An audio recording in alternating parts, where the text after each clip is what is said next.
Okay, welcome back. This came up today.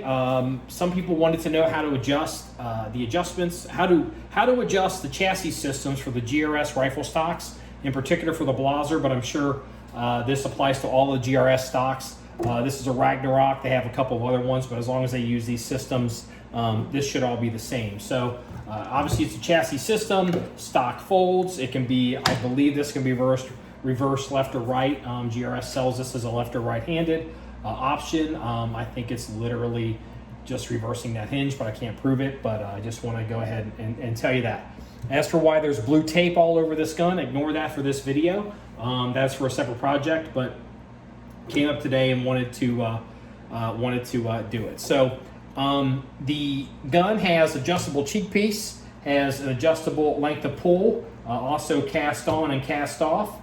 And so it uses these little slider buttons. But one thing you have to keep in mind with these Blazers or with these GRS stocks, these chassis systems, is they are not infinitely adjustable.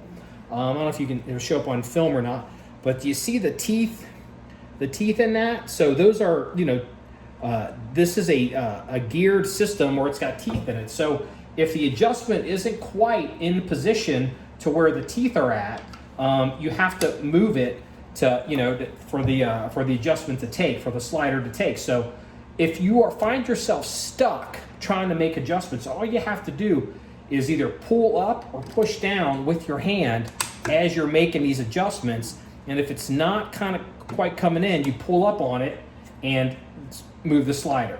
Same thing with the length of pull. This one's a little bit more difficult on this particular example, but it's the same idea. So you push it out, see the teeth, same thing. You make your adjustments, and you have to get it in right where the teeth hit and do the adjustment, and you can get it to come in. Let's see here, up there, right there. See, so again, you have to hit the teeth.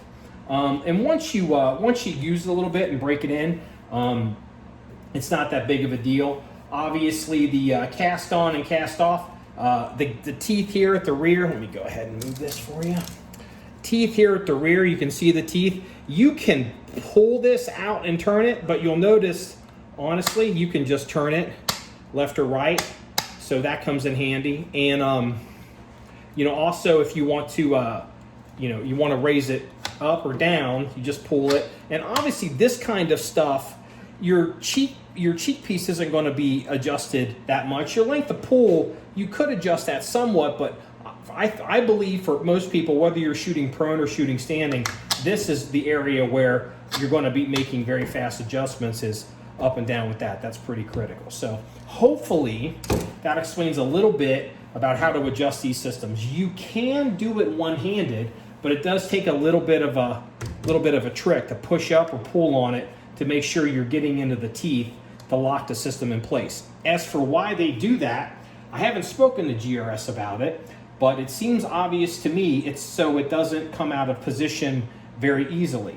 If you're in the field, you're carrying this rifle, you fall, you bump around. You don't want to just have this stuff easily. You go to pick up the rifle and all your adjustments are all screwed up. So the idea being that, you want to be able to, have it somewhat stay stable. So you don't want it to be so easy to adjust that if you pull the rifle up, and sling it, all your stuff is screwed up. So hopefully that'll answer some questions on how to adjust the GRS chassis system. If you have any more questions or want to see anything more about this system, go to our website, John1911.com. That's JOHN1911.com. Remember, it's all about shooting guns and having fun. Everybody, have a good day.